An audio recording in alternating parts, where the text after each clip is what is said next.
You don't wanna never count yourself out, make it a great one. Just be sure to leave out the doubt, time to wake up. Hi, I'm Harrison Tash, author and illustrator of Exit Without Leaving. Today I'm going to show you the 3 C's that determine whether people stay or go. And more importantly, how to get better at each one in your business. Have you ever wondered why the best people aren't standing at your doorway knocking to work for you? Have you ever lost a great employee and wondered, what did I miss? Why would they leave our organization? We gave them what they wanted. You're not alone. A lot of people have been here before asking the same exact questions. Most leaders assume people leave for better jobs, but the real reasons are much simpler. Here's the goal of this video. You'll know exactly where to focus your leadership so you can retain great people, attract better people, and build long-term stability without all the guesswork. So I'm going to lay out the 3 C's for you. The first one is competition. Every employee you have is being recruited right now. Maybe today, maybe it was this week, maybe it was last week. Employees don't leave because someone else reached out. They leave because they don't feel seen, valued, or growing where they are now. Now, of course, you might be saying, well, it's always about the money, but I want you to think about competition in the sense of behavior, of things that you do or you don't do at your business. So let's talk about some of this. So what if doing something simple like a quarterly check-in with each employee about their future gave them a sense of control? Let me draw this out for you and illustrate it in a different way. This is how you view your company. As leaders, we see things as the future and where we have to go and who needs to be a part of it, what the structure needs to look like. We go through all the things, processes and systems, and we think about this whole big picture. I want to visually show you what your employees are thinking about, what they think about. That is their viewpoint. This is them. They think of their family. They think about the next day. They think about next week, maybe if you're lucky. But they think about everything that impacts them. Why? Because we're human. We think about ourselves. And so we have to be really good about having these development opportunities. It doesn't mean that there's always raises, doesn't mean there's always added perks, but you have the conversations. That alone can keep people loyal. Here are some ways to get better at competing for employees, for your employees. Hold quarterly one-on-one, future-focused meetings with each employee. Talk about their goals, not just their task. Celebrate progress publicly, and know the difference between recognition and appreciation. One says, I see your work. The other says, I see who you are. There's a huge difference that I think often we're missing the appreciation piece. I see who you are. I like you working for us because of fill in the blank. Give them stretch assignments. Show them that you trust them, that you think that they're capable. Stretch them so that they feel like they're actually being developed. Make your people, and here's the key of it, make your people feel recruited by you, not by other people. So here's the takeaway for the first C, competition. Compete for your own people or somebody else will. All right, so the second C is compensation. Money isn't everything, but unclear or unfair pay definitely will push people out. Employees judge compensation through 4 lenses. It's fairness, transparency, growth potential, and total value. If you think of what you value and you think about what they value, essentially what I'm saying is that we have to pay attention to this little shared spot right here. And we have to be good at figuring out, what do they want? What do we need and want?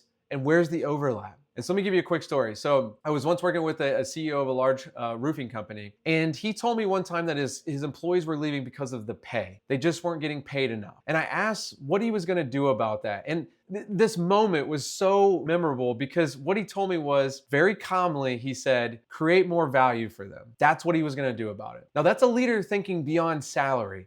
His revenue didn't support competing with big corporations, so he went a different route. He decided to market how his employees were home every night.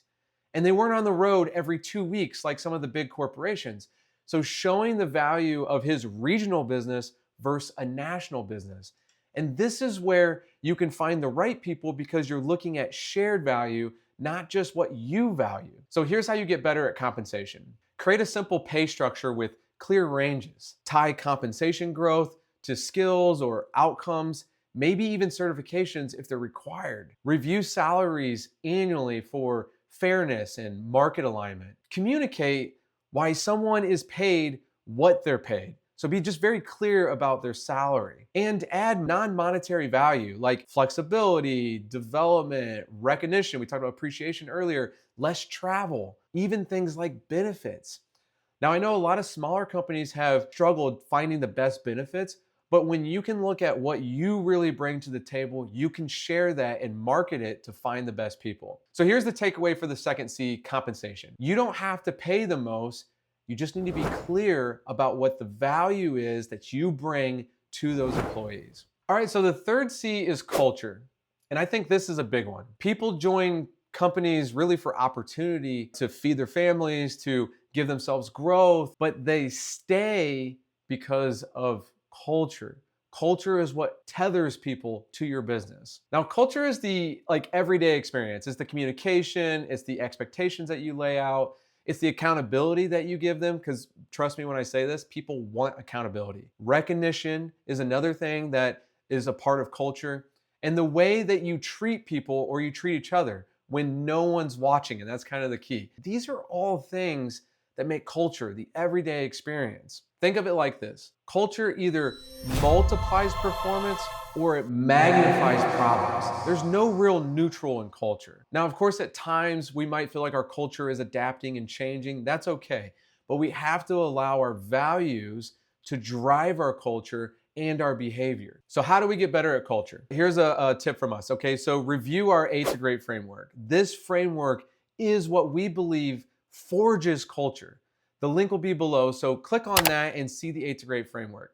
Here are some other ways that you can get better at culture. Define and live your values consistently. I talk about values a lot because I know they're important. It's important to have values within your family, within your business, within your friendships. We all value certain things in different buckets. You need to decide what you value in your business so that you can find like-minded people who want to come and be a part of those shared values. That's a part of culture. Set clear expectations and hold everyone to them. Like I said earlier, people love accountability. They may not think they do, but over time they see what the benefits are and they see how it stretches and grows them.